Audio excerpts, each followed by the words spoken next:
Half-life problems also use exponential models, not for growth, but for decay. The idea of half-life is that the amount of a substance is cut in half every period of time. So just like we were talking about, the cells were doubling every 5 hours. In this problem, we have 100 milligrams of caffeine that your body processes at a particular rate, so that after 4 hours, you've got 50 milligrams left. After another 4 hours, so 8 hours after you drink the caffeine, you'll have half of 50, which is 25, and then half of 25 goes to 12.5, etc. And that's going to be an exponential decay problem. You don't need calculus to answer these problems, but we'll approach this from a calculus point of view, simply because this is a calculus class. So remember that if we have an exponential growth model, we've solved that in the last video to see that a of t equals c times e to the kt. Right? That's any differential equation such that the amount is directly proportional to the rate of change of the amount. Will always work out to be this as the general solution, and we'll solve this the same way we did the other one. So we've got an initial value of 100, so a of 0 is equal to 100, which is also equal to c, because when t equals 0, e to the 0 is equal to 1. We like 0 for a value to plug into these. And then we also know that a of 4 is equal to 50, because that's what the half-life is. And half of 100 is 50.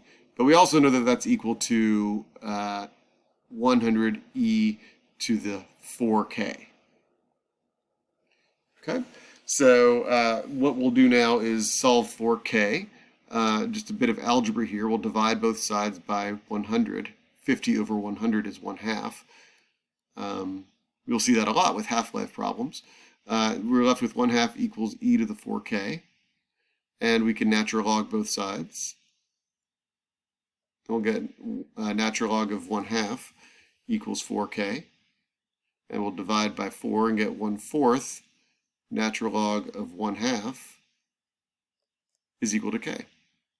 So a of t, we now know what c is, and k.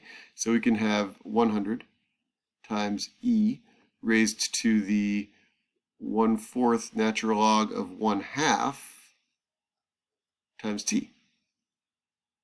Okay, and we can leave it like that, or we can perform that trick with the properties of exponents to do the little switcheroo here, and we can see that the exponent can be rewritten as, well, t times 1/4 is t over 4, so we can write this as the natural log of 1/2 raised to the t over 4, and now we have e raised to the natural log of stuff, so that's going to equal the stuff. So the 100 is just a coefficient out front, and we've got 1/2 raised to the t over 4. Again, an optional step to go from here to here, but definitely a convenient step, because now we have a simpler equation. Furthermore, it's intuitive, right? Every time t goes up by 4, we're going to multiply by another 1/2, and that's exactly what our half-life is telling us. So actually, come to think of it, we're not using any calculus in this problem. We're going to use that expression to evaluate the amount of caffeine at 11 a.m. Well, that's 3 hours after 8 a.m., so that's going to be a of 3 is equal to 100 times 1/2 raised to the 3/4. And that's definitely a calculator question. And my calculator says 59.460 units are milligrams. Makes sense that it's a little bit bigger than 50, because after 4 hours we would have dropped it down to 50. 3 is a little bit less than 4, so we haven't gotten down to 50 yet. All right, and then at what time, this is going to be working backwards, at what time will your body contain 10 milligrams of coffee? So I'm telling you that the amount is 10, and the question is, what is the t value that will give us 10?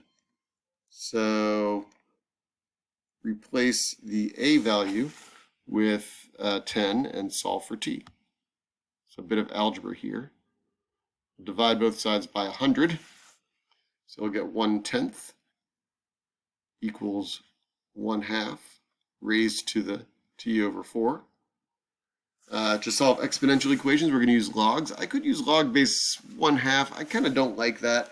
I'm going to go ahead and just natural log this. We really like natural log in calculus, so I'm just going to natural log both sides of the equation. And the reason I would natural log it is because the natural log of 1/2 raised to the t over 4 can be rewritten as t over 4 times the natural log of 1/2. You might recognize that we just did the reverse property of that to get our equation in a nice form. So we're kind of undoing our work at this point. We're trying to solve for t, so we'll divide by natural log of 1/2, we'll multiply by 4, and we get t equals 4 times the natural log of 1/10 divided by natural log of 1/2. And y'all know me well enough, I think, to know that my calculator is hiding in the background. It's Desmos, and I already did that problem, and I see that the t value is 13.288 hours. 13.288 hours after 8 a.m. So that's actually going to be 9 p.m. 9.28 p.m. I guess that's about 9 1/4. So we could do a little bit of math to figure out exactly how many minutes. I'm just going to call it 9:15 p.m. That's close enough.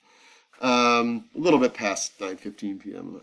If you want to multiply that decimal times 60 to figure out how many minutes, fine. Another way we could solve this is simply by graphing it, right? You can double check by graphing and graph our function, our exponential decay function, and graph the line y equals 10 and find where they intersect. And that will also provide you with the same answer. Okay, great. So really more of an algebra review than anything else here. But what if we look at, oh, here we go. Here's a nice word problem with calculus in it. The rate of change of y with respect to x is proportional to 10 minus y. Write a differential equation that models the statement, then find the general solution. All right, that sounds like something we can do. First, convert the words into math. The rate of change of y with respect to x is a long expression in words, but it's just dy dx in math. Is, fairly important word, translates to equals. Proportional to means we're going to multiply some constant of proportionality times the other stuff. So this is the only thing that doesn't need translating. This is already a mathematical expression. 10 minus y is just 10 minus y. Okay? So separation of variables here. We're going to multiply both sides by dx. We're going to divide both sides by 10 minus y.